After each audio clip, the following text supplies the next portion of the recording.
Well, TM Fast viewers, after 4 remarkable Saturdays of drama, 8 weeks of fierce preparation, incredible tracks and driving spectacles, the regular season of the Southern Cross Cup is complete, which only means one thing.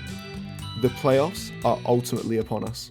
Long awaited, the final stage of this fantastic event will be held starting this weekend, where we'll see 40 Australian and New Zealand drivers competing to be crowned as the champion of their respective division.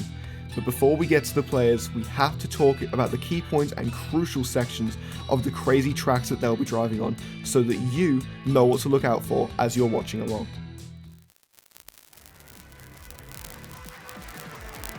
Robbery. Like all of the 9 incredible Eurus mapping tracks we'll be looking at, is a mixed map with a primary style or 2, this time being dirt and tech.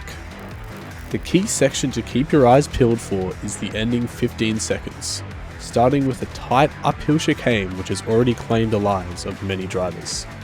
The chicane leads into a drift, which rewards an early 4th gear as you head into the ending, where you must ride along the outside dirt into a speed check risky finish.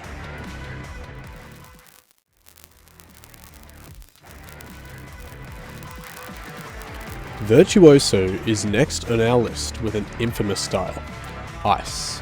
This entire map is chaos from start to finish, beginning with a large hurdle as the drivers take a narrow ice slide into a plastic straightener to grab a reactor, which sets them up for the first big slide of the map.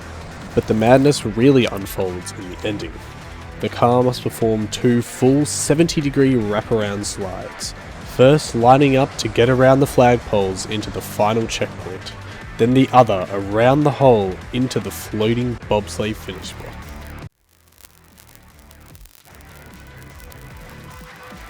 We're off to the water park for the next map, as Van Man takes us through an ascent to the top featuring its many pools and unique transitions on our way there.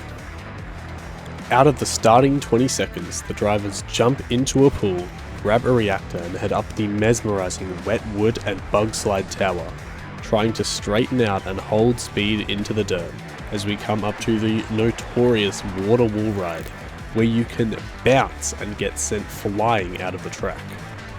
At the top of the climb, the ending stars an underwater booster where a difficult snap no-slide can be performed, propelling the cars to the peak as they balance their wheels on the wavy pool borders into the finish.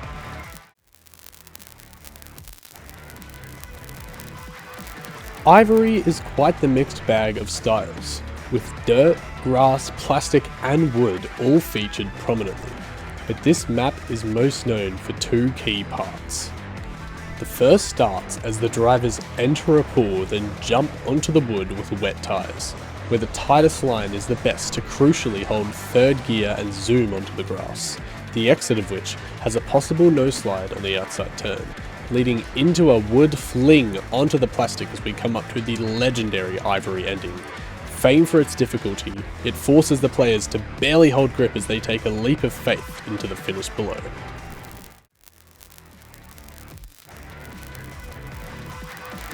Tilia is green everywhere you look, and that's because almost every turn and block is grass. And although this track looks quite homogeneous, the driving tells a very different story. So let's take a look. The consensus has held that the most difficult section of this track is its start, where the drivers must keep speed around the turn and show off their precision on the platform, when landing in a clean 4th gear gives a massive speed boost, setting them up to cleanly weave between the poles, down and into the reactor, where holding the gear around and down the slope is critical for a fast slide. Fast forward to the last 10 seconds of the map, yet again keeping 4th plays a key role as the players rocket onto the reactor, and through checkpoint 10 they can dare to risk by jumping to skip some of the penalty hill into the finish.